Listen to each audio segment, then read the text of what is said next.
कल संध्या की चर्चा में मैंने कुछ बातें कही थी। उन बातों के संबंध में कुछ प्रश्न आए, कुछ जिज्ञासाएं, कुछ शंकाएं। एक मित्र ने पूछा, यदि मां के गर्भ में पुरुष और स्त्री आत्मा के जन्म के लिए अवसर पैदा करते हैं, तो क्या इसका अर्थ यह है कि आत्माएं अलग अलग हैं? क्या सर्वव्यापी आत्मा नहीं है? परमात्मा एक है, चेतना एक है, ऊर्जा एक है। जैसे विद्युत एक होती है, लेकिन बल्ब अनेक होते हैं। मनुष्य के दो शरीर हैं, एक स्थूल जो दिखाई देता है और एक सूक्ष्म जो दिखाई नहीं देता।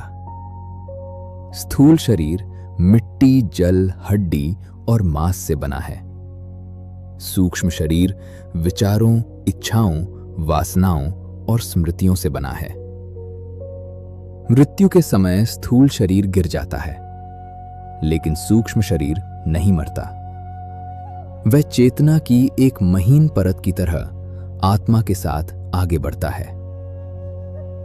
सूक्ष्म शरीर अपनी यात्रा जारी रखता है और फिर एक नए शरीर में प्रवेश करता है। मां के गर्भ में एक नए जीवन की शुरुआत होती है। लेकिन जब सूक्ष्म शरीर भी गिर जाता है, उसे हम मोक्ष कहते हैं। तब जन्म और मरण समाप्त हो जाते हैं। जैसे एक बूंद सागर में गिरकर सागर हो जाती है। हम सबके भीतर से जो चेतना झांक रही है, वह एक ही है, लेकिन हम उसे अलग अलग शरीरों के माध्यम से देखते हैं।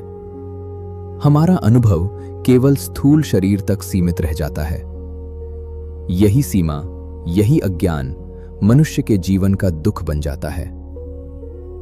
कुछ लोग सूक्ष्म शरीर तक पहुंचते हैं और कुछ उससे भी आगे।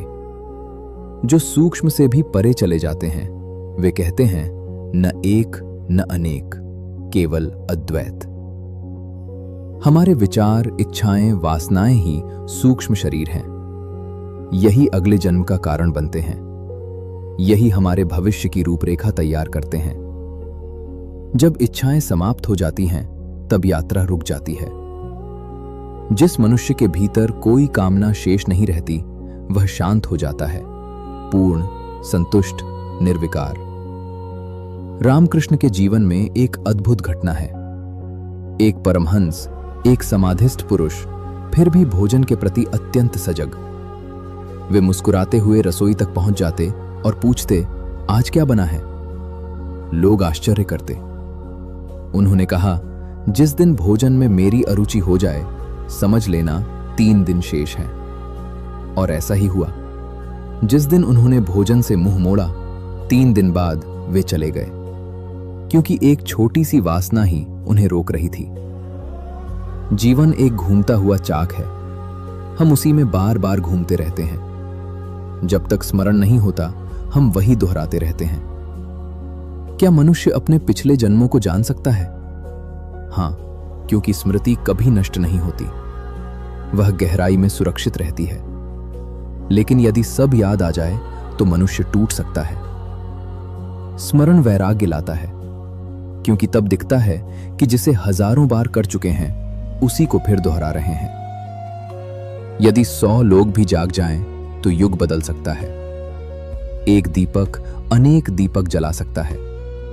दुनिया को भीड़ नहीं चाहिए, जागृत चेतनाएं चाहिए।